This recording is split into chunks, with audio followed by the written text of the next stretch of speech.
All right. It's 12 o'clock and I want to start on time and end on time. So we're just going to kick it off here. So my name is Catherine Briette. I am a hospital medicine physician at Maine Medical Center. And thank you all for coming to participate in this discussion. To start off, this will be led by Dr. Dora Mills, who's our Chief Health Improvement Officer for Maine Health. We also have multiple panelists joining us today. So if you have a more specific question to a department or function within the hospital, these people should be able to answer that question for you. And their names are Dr. Kathleen Fairfield, who specializes in the outpatient phase of the vaccination process. She also does a lot of research with CORE and the MMCRI. She's been an amazing mentor to me as well.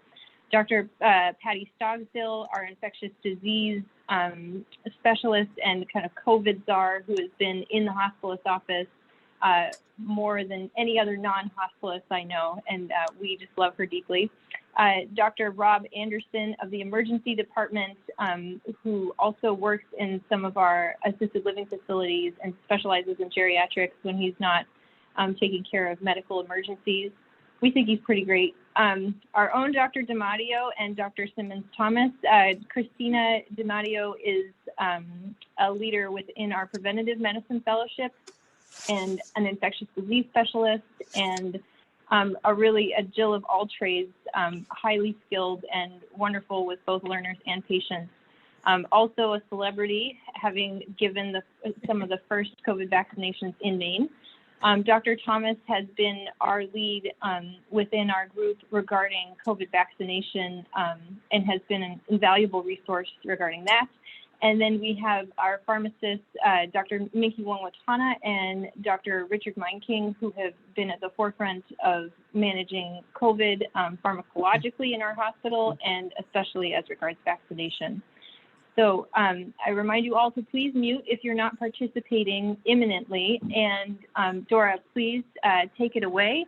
We'll have Dora speaking for some period of time, and then after that, it's really this is a fireside chat. If there are questions that people have, we want to hear them. You can unmute yourself and speak, or you can place them in the chat. We do have someone monitoring the chat. Yeah, so Dora, please take it away. Well, thank you so much. And it's funny you should say this is a fireside chat. I didn't mean to be here from my fireside, but I looked out the window this morning and I thought, I can't see my car, so I don't think I'm going to be able to, I don't think it's really smart to drive to work, although I feel guilty because I know a lot of you are at work and I probably should have. I have studded tires. I really don't have a lot of excuse, but anyway, so be it. But first of all, I want to thank you for everything you are doing. You all have been right on the front lines of this pandemic. And I just am so grateful to everything you've been doing to take care of our patients and our communities as well, more broadly. So I think when this was scheduled, we might have envisioned this being a bit different and kind of talking about the vaccines that were to be. And here we are, you know, to third day into this vaccine effort here in Maine. So it's so very exciting. And I don't actually want to talk long because we did so many educational sessions on the backgrounds of the vaccines. And then now the questions have really evolved a lot to, you know, what about these kinds of clinical situations? Should people get vaccinated or not? And I don't know what all, you know, on people's minds. And then we also have this tremendous panel with depth of expertise way beyond mine. So, but I do want to say just a little bit that you know, to me, this is the most important thing we can be doing right now is vaccinating. This pandemic, as you know, it is deadly surge that we're going through. And really, it just feels like, you know, it's on fire right now. This pandemic is a fire. And the vaccine is really the water to douse that fire. And I think also when this was scheduled, we didn't know about the efficacy and safety data of the vaccine. So, you know, the two vaccines coming out, Pfizer and Moderna, both the safety and the efficacy records and the phase 3 clinical trials are just extraordinary. I mean, I just, you know, there's just no way. I've been following this since the very late spring and read all the different, you know, the preclinical trial data and the phase 1 and phase 2. And it was impressive, but I don't think any of us expected to have, you know, 95% or so efficacy. And then even with the Pfizer vaccine, within 10 days or so, at least getting 50% immunity. So protection. So it's just, an extraordinary scientific and public health success. At least so far, it seems to be. And, I think if the data hold up, we're about to witness the next few months, probably the most extraordinary public health and scientific accomplishment of our lifetimes. I just can't think of anything that could come close. And this is also, we are entering this new chapter of COVID, this vaccine campaign. This is the largest campaign in history. You think about the polio vaccine, that was kids. So, we are vaccinating, we want to vaccinate everybody. I mean, and kids eventually, as the trials are tried more on them. So this is a global vaccine campaign. Probably smallpox is the last one that did this, and it was almost a 200-year campaign. So this is going to be really an extraordinary few months, and it'll probably take a couple of years actually, but very exciting chapter that it just seems like, you've got the Christmas lights behind me, and I've got my Hanukkah menorah here. I put in the window, it's battery operated. I put it up the other night, and my son said, "Gee, I wonder if the batteries will last for 8 days." It's kind of a joke. So anyway, it's a wonderful season of light, both for Hanukkah and Christmas and other holidays that come during the solstice time. And I think that the vaccine, to me, is it just adds to that light. So why don't we open it up and have some of the other panelists, because I just feel like I could go on and talk about the background of the vaccines, but we've done that, and I don't know how much I think maybe people know a lot about that, so I'm not sure. So I'd rather answer Dora, questions. to start it off, Dora, I would like to hear, how the high-level decision-making about how much vaccine Maine received and to whom that vaccine would go to first, second, and third, all that decision-making was happening.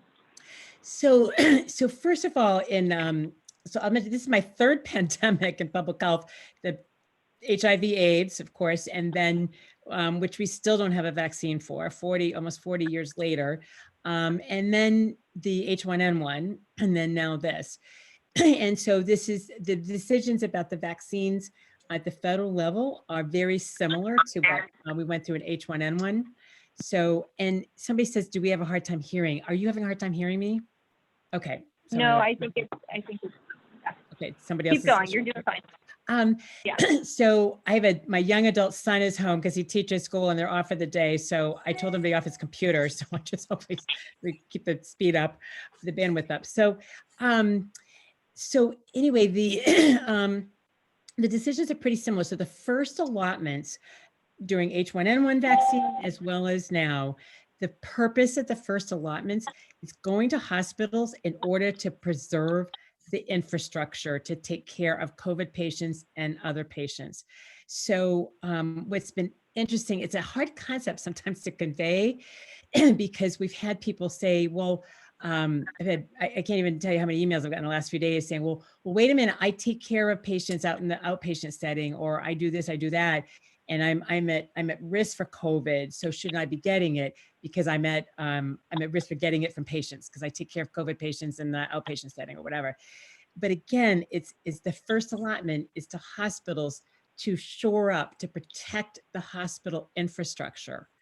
And so that's why you see the vaccines.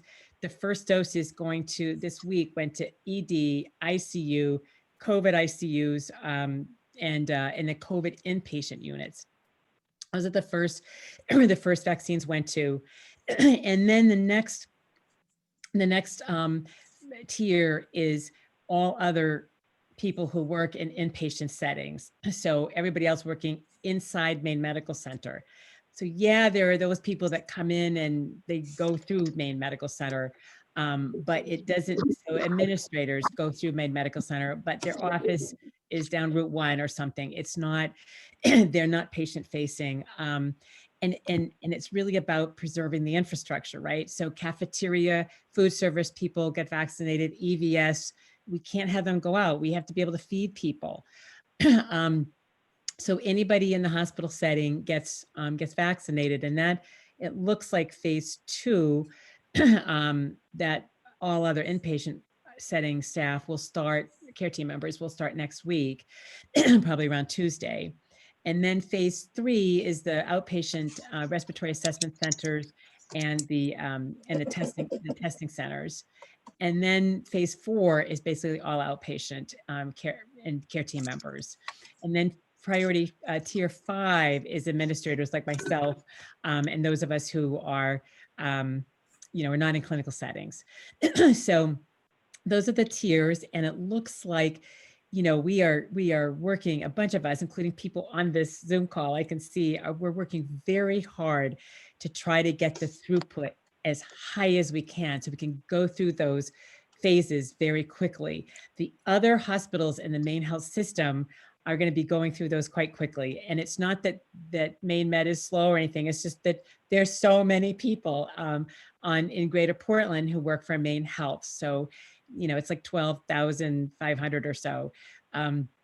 The other health systems, Mid-Coast and Southern Maine started their vaccine clinics the last couple of days as well. They will probably get through, they'll probably get through everybody in the next week or two, and the others even quicker because they're even smaller. Franklin can vaccinate everybody in about 2 days' time. So we're trying to increase our throughput as much as we can. We're getting more, Christina could probably give some more details, but more vaccinators at the Dana Center, maybe opening up the County Road Westbrook site. There's supposed to be a pharmacy site for MMP vaccinations, supposed to be open up at the beginning of January. We're trying to get open a little bit earlier, so again we can have more vaccinators. I reached out to UNE, University of New England, about a month ago. We've had several meetings with them. They're going to provide us a number of clinical faculty and students who can vaccinate. These are fourth-year pharmacy students, fourth-year nursing students, third, fourth year medical students. They've been trained in vaccinations. They're very good. I used to precept them when I was at UNE myself. And they love to vaccinate. So, and a clinical faculty member can precept, 3 or 4 of those at a time. So, and they've all been trained and they've all given vaccinations before. The students are not going to come not having ever given a shot. So, that's going to help our workforce a lot. We've got retired physicians, retired nurses. We've got the Center for Health Improvement who report up to me. We've been redeploying them. We've redeployed about 6 or 7, pretty much full time now at the data center. So we are working very hard to increase the throughput as high as we can so that we can get vaccine to all of you and all of the care team members as soon as possible. That is the goal. And then I should just mention, because it's a 2-dose vaccine, both of them are, you can vaccinate as you get your throughput up, vaccinate really high throughput, but then you almost have to stop when you get to the second dose because you've got to start bringing everybody back for second dose. So that's why we're working to try to get everybody in as much as we can in that first 3 to 4 weeks. Pfizer's, you get the second dose in 3 weeks, give or take, and then Moderna 4 weeks.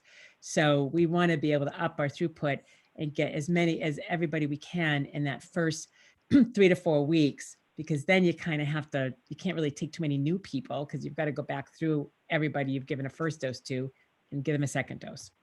So that's the plan anyway so far. And again, the other health systems, I've been on 2 calls a week with the other health systems in Maine, and they're really aligned with us. They're doing pretty much the same, except our throughput's a lot higher. So it's been exciting to see the tremendous work that so many have done, including Christina DeMatteo and Wendy Osgood and many others.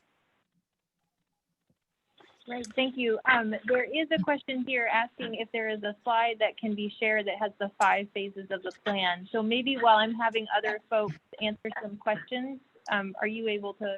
I will bring that up. That is a good idea. Thank you. Okay. All right. And then in the meantime, speaking of throughput, I think it'd be great to hear from Christina DeMatteo. If you wouldn't mind just giving us a picture of what the clinics are like, what the challenges have been so far with the vaccination process, and concerns that have arisen there.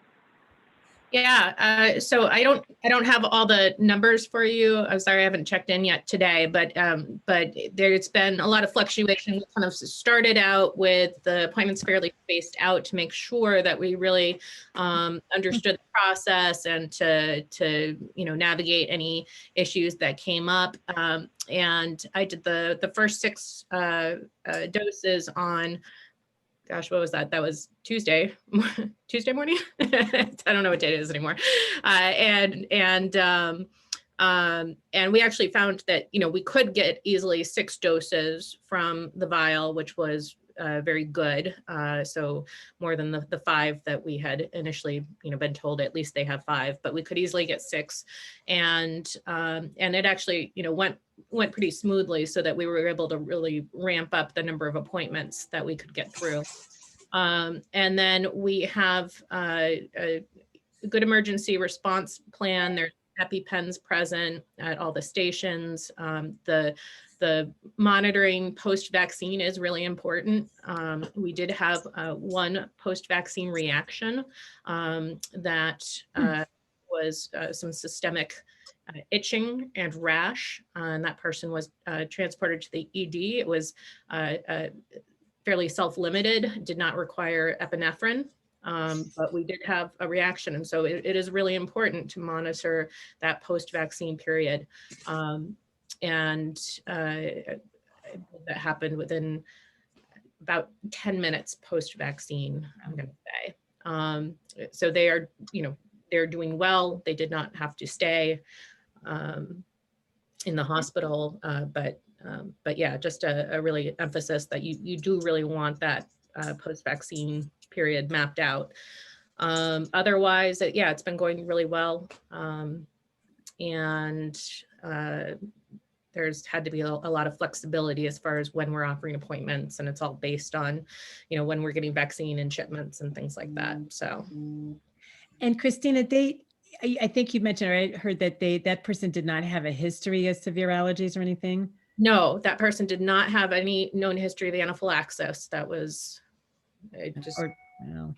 because there is the CDC over the weekend. There's a great CDC website. I got to get this up on our intranet site, and I will try to do that. I keep saying I'll do that today, and then the day goes by and I haven't done it. So, but there is a very good website. If you Google CDC COVID vaccine clinical considerations, it's a very nice site page that has a lot of answers to a lot of questions that the EUA that the FDA issued on Friday night, they don't really get into the details of. So the clinical consideration site, and they keep updating it, which is nice. But they do have some guidance about, people have had history of severe allergies to have them wait 30 minutes, and we've got that on the informed consent form now. Well, we did that before we had our first vaccine, we put it on, but, and so there is a much more of an emphasis on getting a history of allergies and making sure that they are monitored. But it does also, we were thinking a month ago that we might do, drive-through vaccine clinics in a few weeks and when it gets warmer, but I don't know. I think the closed pod model, you get a better input, and I wouldn't want to be monitoring anybody who's in their car. So especially with some of these reactions that we're hearing about these in other places. Can I add something about the post-deployment surveillance briefly? Yeah. So I think part of the successful rollout for this vaccine is going to be the post-deployment surveillance. And this country has had a system called the Vaccine Adverse Event Reporting System, called VAERS, for every vaccine that's ever been delivered in the past. But what's different this time is they have a VSafe program. So I think, and you guys can speak, I haven't had my vaccine yet, hopefully in a few days, but I hear that when you get the vaccine, you get a little QR code as part of the paperwork, and you can put that in your phone and report your symptoms directly back to the VAERS system. And I think that being engaged in that process is a really important message that we tell people as we learn more about these vaccines.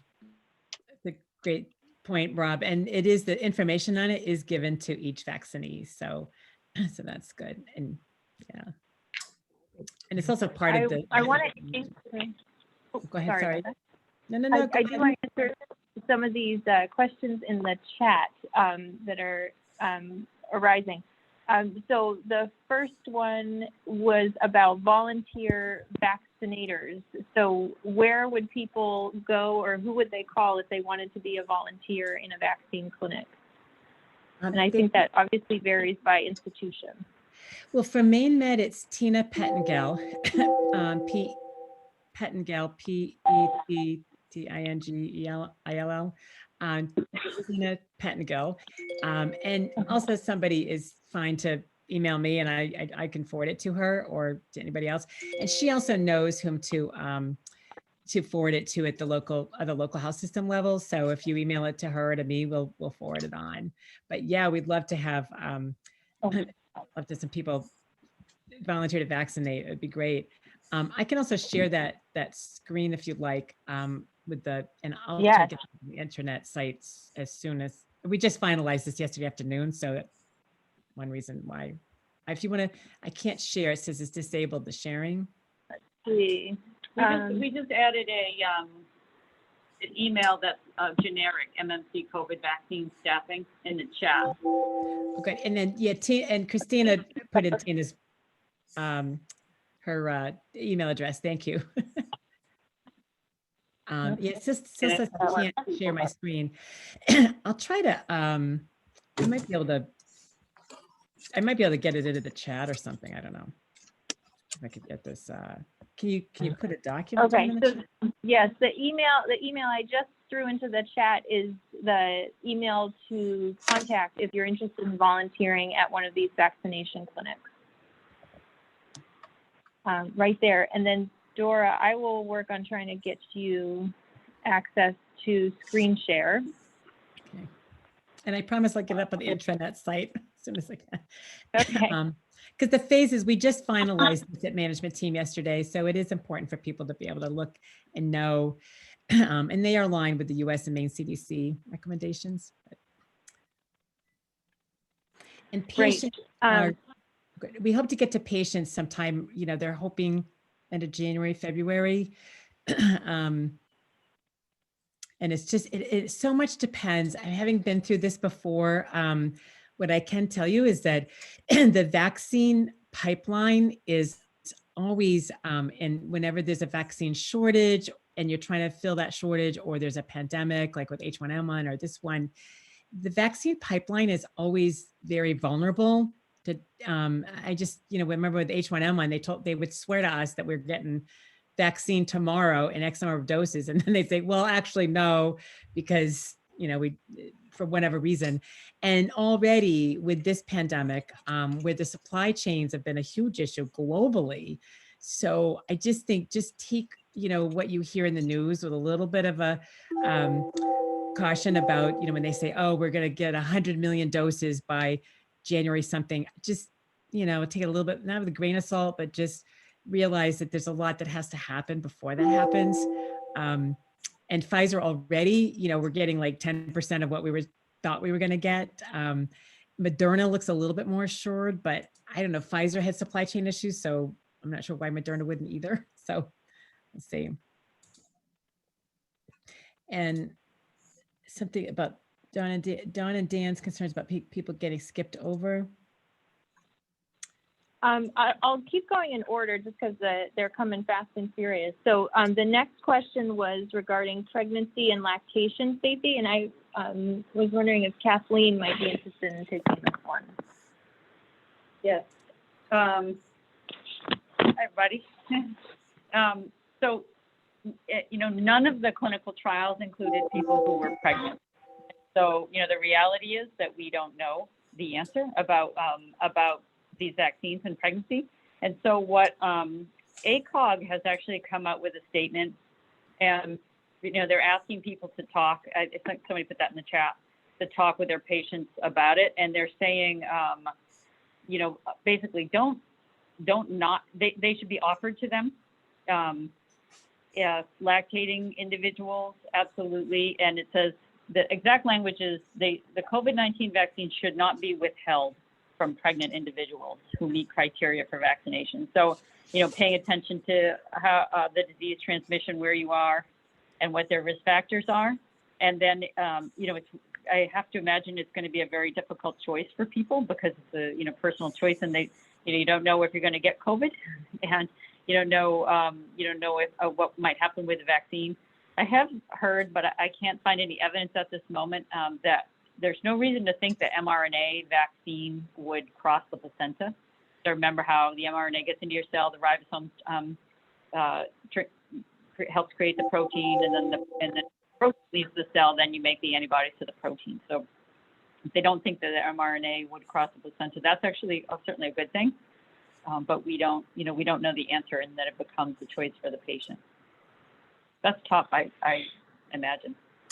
Yeah. And I think we had a bunch of discussions with OB leadership at Maine Health, and I did over the weekend, and a couple of them mentioned just I guess it's maybe a little bit more theoretical concern about fever in the first trimester. So maybe, and actually it's not theoretical because CDC actually mentions this in clinical considerations, that if somebody who's pregnant is going to get the vaccine, you might want to consider some acetaminophen just to keep minimize the risk of fever, which in the Pfizer vaccine, the first dose is 3.7% incidence, give or take. And then with the second dose, it goes up to 15%. So it's a little bit more like flu vaccine on the first dose, but a little closer to Shingrix on the second dose. And there's also other, reactogenic effects, not side effects, but reactogenic effects, some achiness and that. But anyway, for pregnant women, I know some of the OBs were saying, and CDC have said that, it's very permissive, but that maybe some acetaminophen might be helpful to minimize the fever. Good.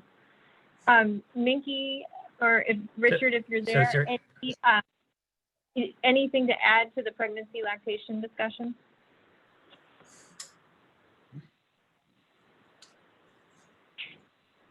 On the CDC website, the only medication or vaccine that's contraindicated in lactation is smallpox. The rest are okay. So if we can draw any inferences about that, that's helpful.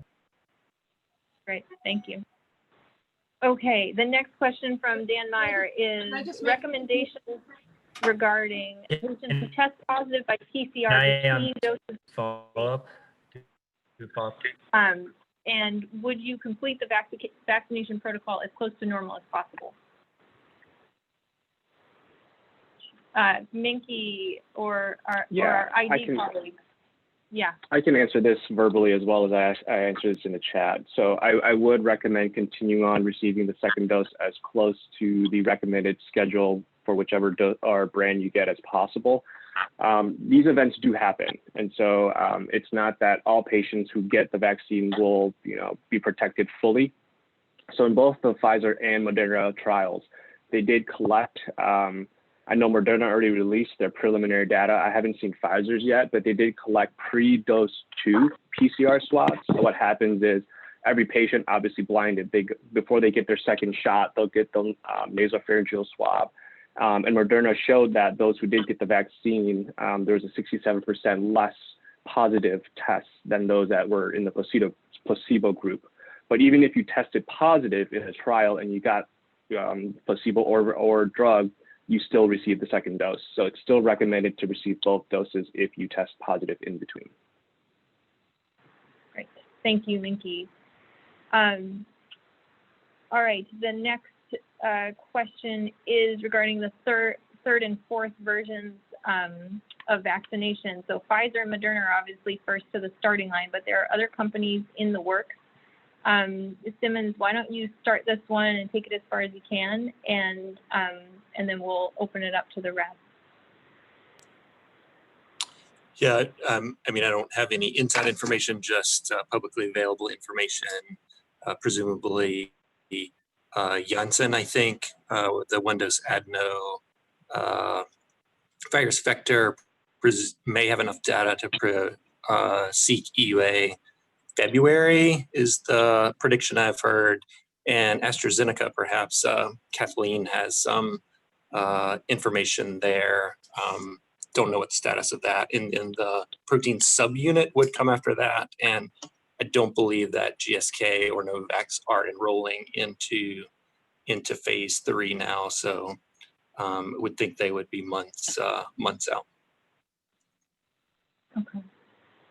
Yeah, that all sounds consistent with what I know. Since the AstraZeneca vaccine, they were held up, of course, for 5 weeks, and so now they're expecting to finish enrolling either by the end of December or the first week of January, and that they actually were going to go up to 40,000. Now they're doing 30,000 again, and you know that's the efficacy they're expecting to have about 60%. So we should have you know, data, same thing, end of January, February on that, and they will likely apply for emergency use authorization around then. And Dora, you may be able to answer this. You know, with all these vaccines coming out in sequence, but also somewhat simultaneously, is the limitation at some point going to be manpower instead of vaccine? Are we thinking that is a possibility, or more is more? I hope that would be the case at some point, but I don't think so. I think we're going to have a vaccine.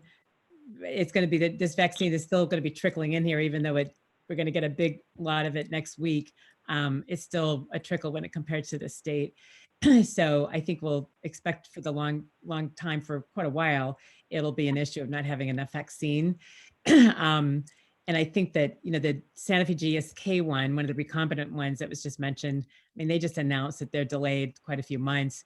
There's a Novavax recombinant vaccine that still is, you know, supposed to go in, I think, phase 3 soon. So they could be out later this, you know, in the second quarter or so. And then the two adenovirus ones, the J&J and the AstraZeneca, you know, they, as mentioned, it's been kind of held up, but we'll see. So we could have several different vaccines by the second quarter or third quarter of 21. But I'm hoping that the Moderna one really comes through in a big way. It's Moderna's out of Cambridge, Massachusetts, and they're manufacturing it in Massachusetts as well. So doesn't mean they won't have supply chain issues, but. Yeah. And then speaking of supply chain, there's a question in the chat regarding, you know, is there a chance that we could run out of second doses? You know, if you get your first dose, could you be left in a lurch? Yeah, I just answered that on the on the chat. It's a great question. The good news is the federal government doesn't ship the first dose without holding back the second dose. So when we're getting like about 1,960 doses this week for Maine Med, Southern Maine, and Mid-Coast, and they've held back that exact number of doses to be shipped in week, for week 3. So that's good. So we don't have to worry about hanging on to it for 3 weeks and what should we do? So good. And Dean is saying, even if there are 6 doses in some vials. So I guess that, yeah, that does introduce a little bit of uncertainty into the system when the dosing per vial varies a little bit. But it sounds like for the most part, equivalent amounts are being held back in anticipation of the second vaccination required for the boost. Okay. There's comfortably Right. doses in each vial. It's sort of 6 with some residual. So, you know, we're not like eking every last drop out. There's actually residual left. So it's been comfortably 6 doses consistently. Excellent, thank you. Okay, and then there was a question a little further up about the nursing home population and where they fall in Maine's tiers. So, yeah. Dora, are you able to screen share now? I think Heidi. No, but I did manage to attach the document. I stupidly like pasted it into the chat box, which I didn't mean to do, but I don't know, it came up. And then, but it is also, there's an attachment in the chat. I didn't realize you could attach a file. So I just did that, and if you scroll up a ways.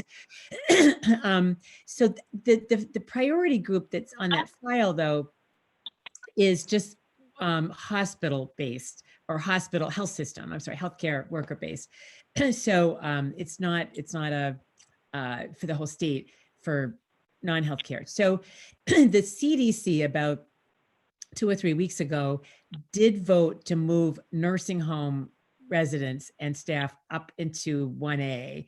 The staff were already in that because they're healthcare workers, but they moved the residents up because of the enormous mortality in those people. So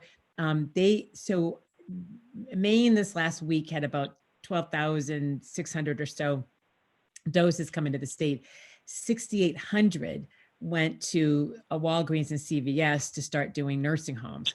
They're getting up and running. I understand that some of our long-term care facilities have been contacted and some appointments are being made next week and the week after. And that's great because it'll help just provide some protection around those nursing homes where, you know, the mortality rate is sometimes like 40%.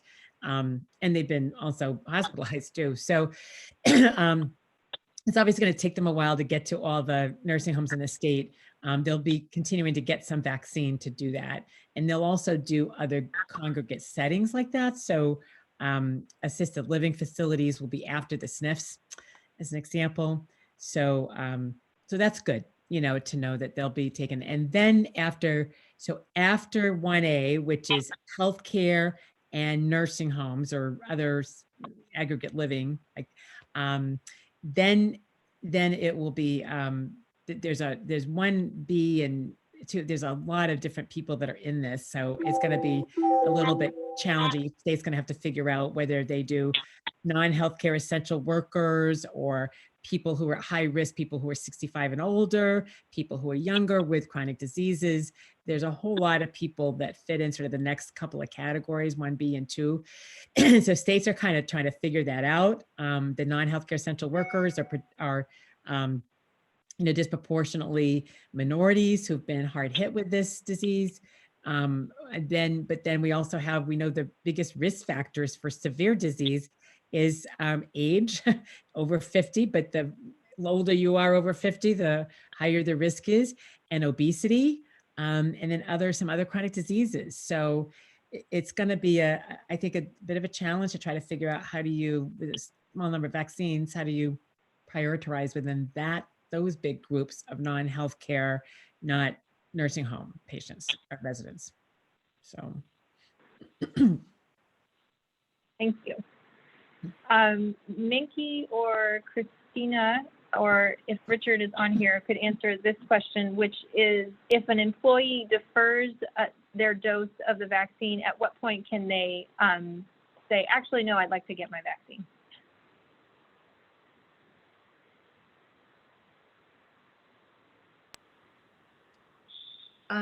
I mean, I imagine, I haven't heard the specific discussion about that, Dora. Maybe you guys have discussed this specifically. Yeah, Right. we have, and I can just say it's anytime. So we made sure that people don't lose their place in line.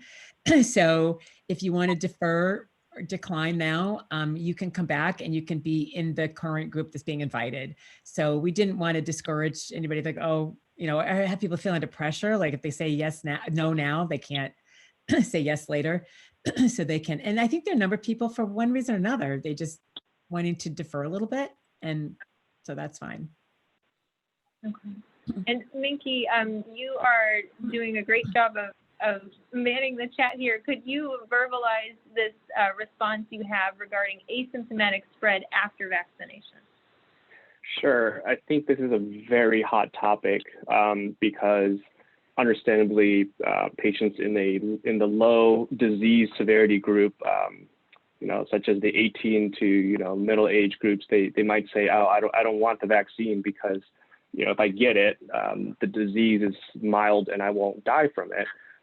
The other side of the coin is, will it help prevent spread? And so that's a very hot topic. The Pfizer data set did not submit that interim data. They did say they collected it though. They did say that between dose 1 and dose 2, they did do nasal swabs on everybody. I don't have that to present to you guys. Moderna did. And so that's the same data set I spoke to earlier where it speaks to the fact that these were all asymptomatic people. They took all asymptomatic people, did nasal swabs, and found 14 people as opposed to, I believe it was 48 people in the placebo had PCR nasal swab positives. So that speaks to the protection level of just one dose. Did Moderna submit the 2-dose transmission data? No, they did not. So that's hopefully going to be something the FDA has right now. Actually, the meeting's ongoing right now until 6 p.m. I have kind of 2 videos going on right now. They might be looking at the post-dose 2 transmission data. I just don't have that to present to you guys today, though. I'm sorry. Yes, I think so it's Rob. really important that we're sending a clear message to folks, which is, I think the data as of right now suggests that if you get vaccinated and you go visit Nana and she's not vaccinated, you better wear your mask until she's vaccinated as well. And so that may change, like Minkey's saying, going forward, but right now, wear your mask after you get vaccinated and continue your precautions. That's correct. I think public health is going to be public health precautions will be in place for a while. And I think patients, advising patients and individuals getting vaccines is important. It's not, I get vaccinated, I'm gonna go out and go to concerts and parties. There will be a point. The analogy I gave my pharmacy department was that, up until now, we've been riding on a steam coal-driven train. It goes at a certain speed. With these vaccines coming out, we are now transitioning and hopping on a high-speed train. We're not at the point where we are transported instantaneously to the end quite yet. It's not vaccine equals, no more masks, but we are going to get there faster. And I think it's important for your friends and families to understand that, and the public too. It's not, the silver bullet. It's a definite advantage though to have this vaccine. Excellent. I think that is about as clear as it can be at this point. And then the next question is about antipyresis as a treatment for vaccine reactions, and is there a concern for that dampening the immunogenicity of the vaccine? Minkey, this also seems like it might be applicable for your... I don't think so, Dan. I think based on the mechanism of the way this vaccine works, your body, when your body has the fevers, it's the immunogenicity response. Mechanistically, Tylenol nor the NSAIDs that I know of go in and modify your immune system by any means. It's mainly to drop the temperature of your body down. And so I don't theoretically, nor do I have data to have concerns that taking antipyretics will dampen your immune response to the vaccine. Christina or Patty, do you want to add to that at all, or has that been a question that people have been asking at the clinic, Christina? I haven't heard that come up much, but I mean, I agree with Minkey, obviously, because he's so smart. Yeah, I don't think there should be an issue with, with using acetaminophen for.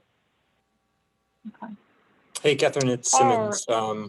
Yeah. I think something like 40% of the people in the Pfizer trial reported taking an antipyretic after the second dose, maybe even closer to 50%. So it was quite high.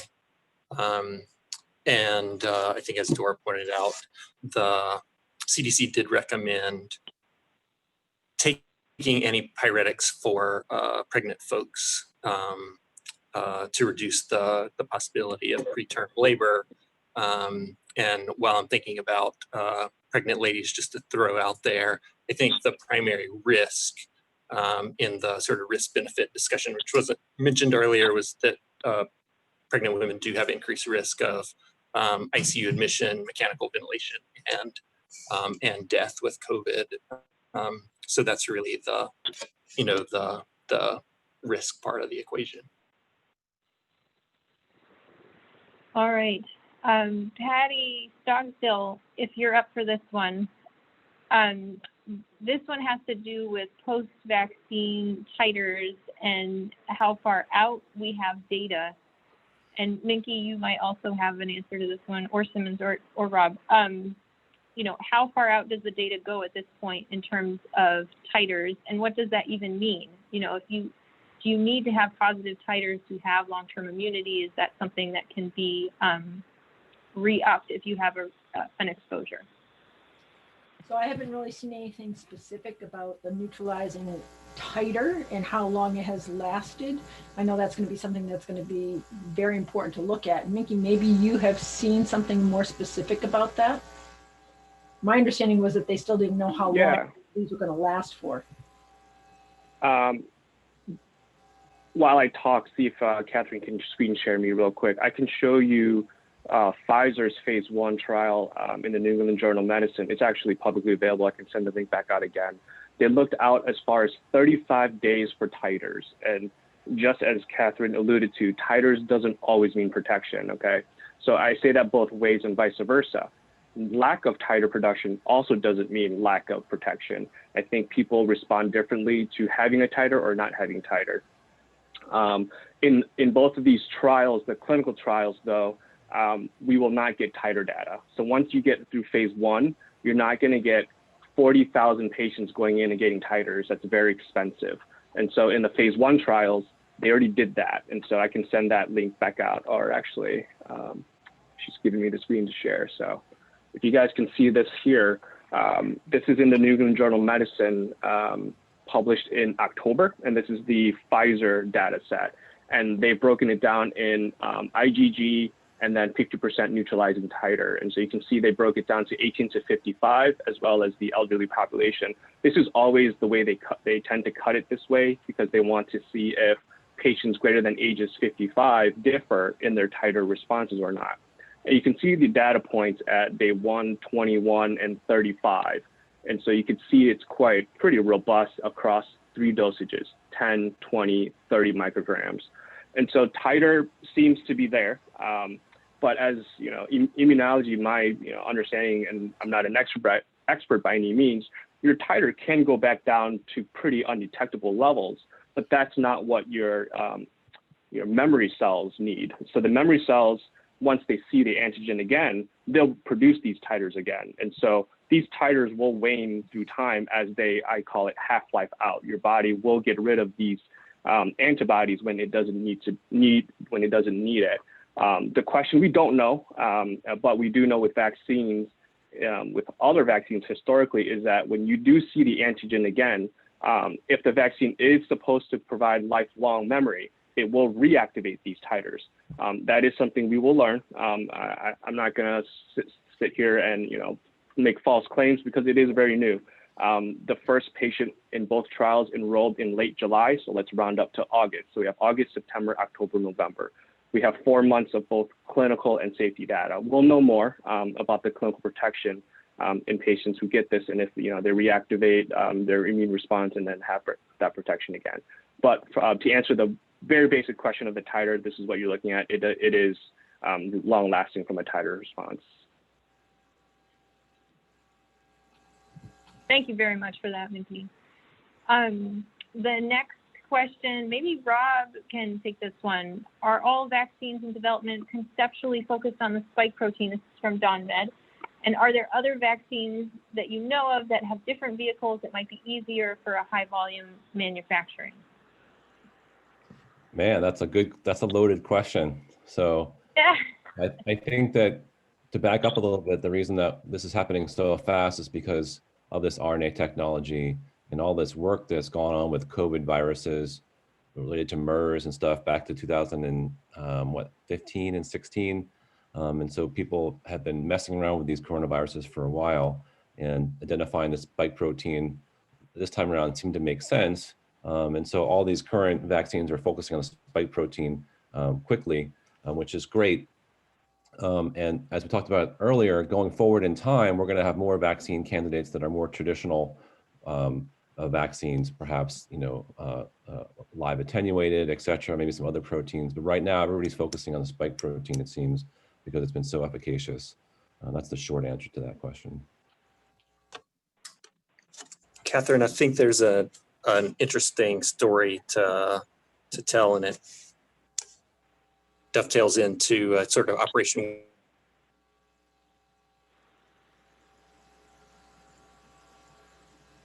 Oh, Simmons, we lost your audio, Simmons. Speaking of older people too, do I wish that we had a adjuvant protein vaccine right now for COVID?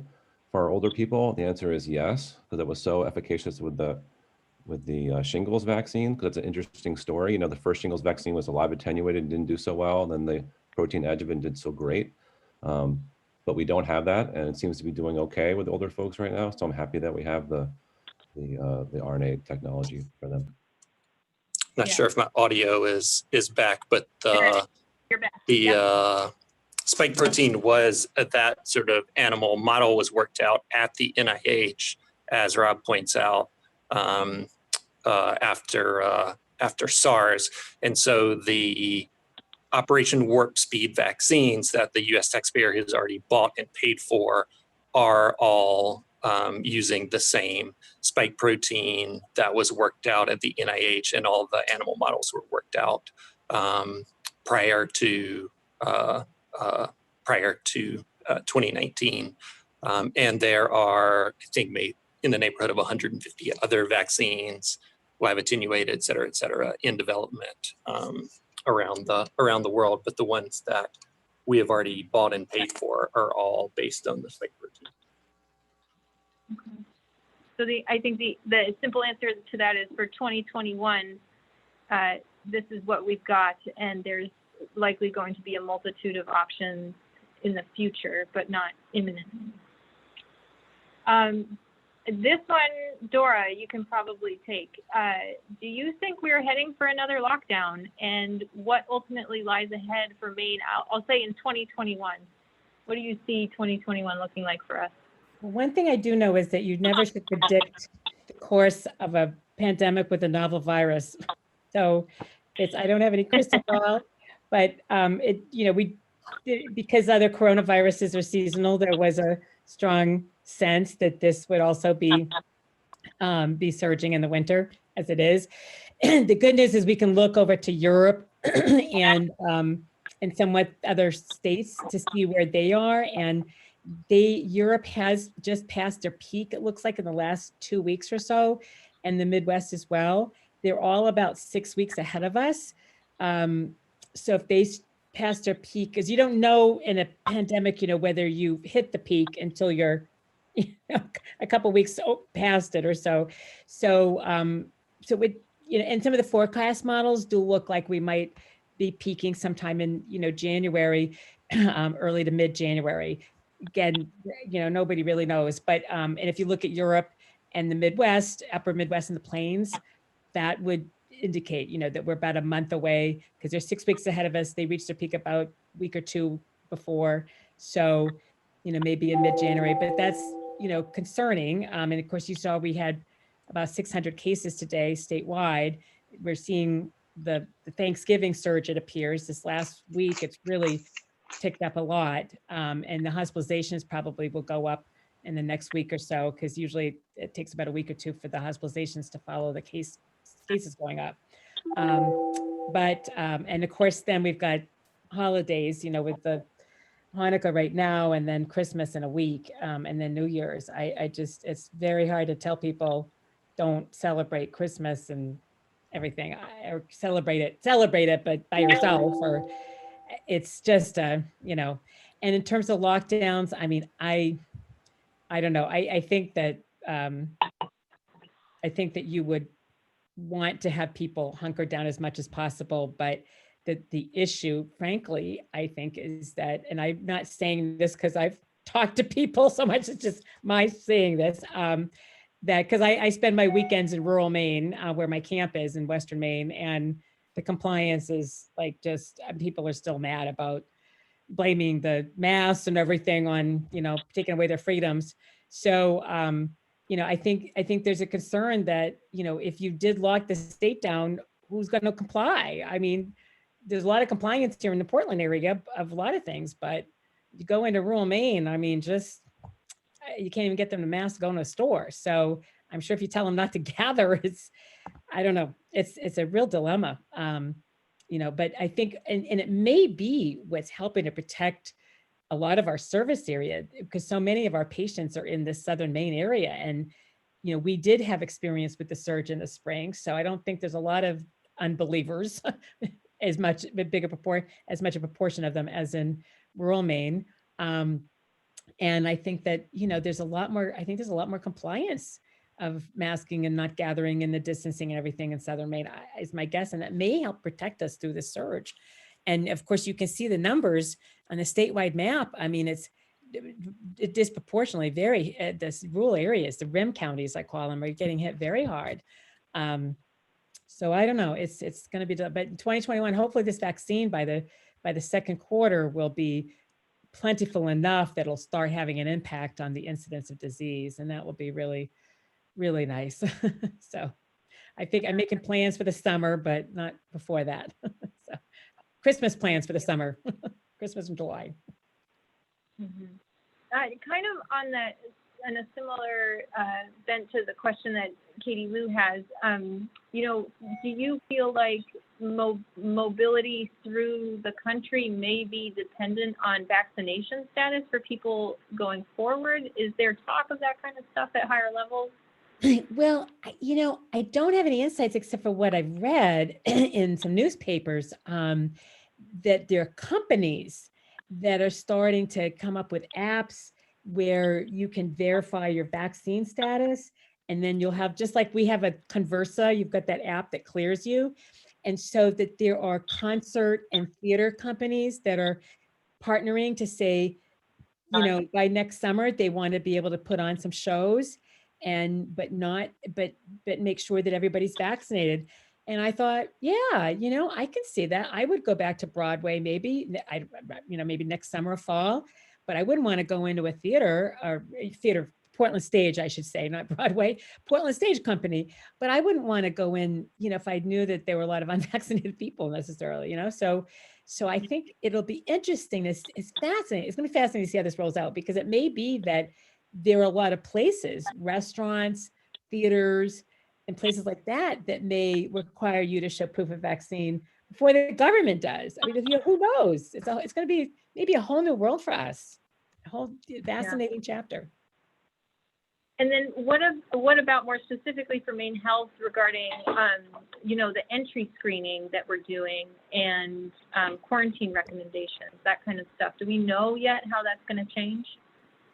Yeah, for right now, it's won't change for quite a while. So all the masking, distancing, the Conversa, everything's gonna, it's a whole new chapter. So we don't even know how it's going to change and when it's going to change. But we'll be continuing to follow very closely, and we'll all be learning this together. So I have to run to my presentation. Okay. Yes, I present at 1 o'clock at the Hicks. So thank you so much. It's so great to see everybody, and thanks so much for all the work you're doing. Take care. Bye-bye. Yeah. All right. We have about 2 more questions. So as Dora exits, we still have some panelists available, and questions include, how much vaccination is needed to achieve herd immunity. And Dr. DeMatteo answered that in the chat, that the answer is generally speaking around 85% for a vaccine of this efficacy. But what we don't know is obviously will boosters be needed in the future. And let me just see what else is happening here. Then what's the key port? Is anyone nervous to get the vaccine from possible political corruption or influence? Simmons, do you want to take this one?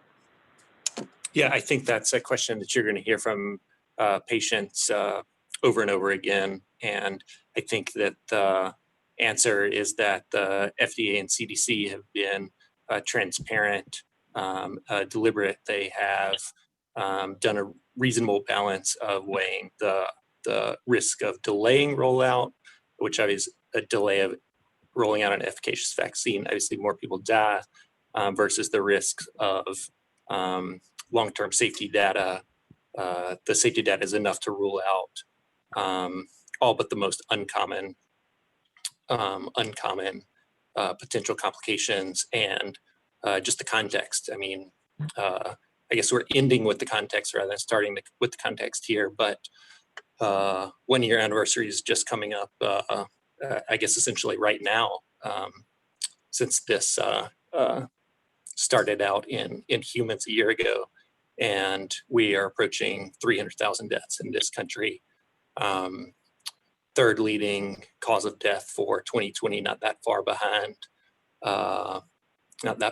cancer and heart disease. And I think without an effective vaccination program, we're looking at a 2021 where COVID is the leading cause of death.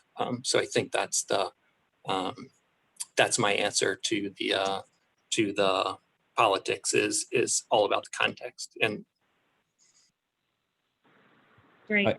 I think that's a really great way to wrap this up, because I do want to end on time. So that, when in doubt, go back to the data. There certainly are things we don't know, but there is a lot of power in numbers and looking at those numbers. Thank you all for being here. I apologize. We were under the impression that we had a 500-person ceiling to this meeting, and we don't know what happened. The administrator is at a loss. So I want to thank everybody who showed up. Please apologize to your colleagues who tried to get onto this and could not. We will be uploading this to our Hospital Medicine YouTube channel, and I will send that link out to be shared with folks in the Maine Health system. I thank you again to all of our panelists and to all of our providers in the system. This has been an incredible year, and everybody has really risen to the challenge. All right, all the best to you. Thank you.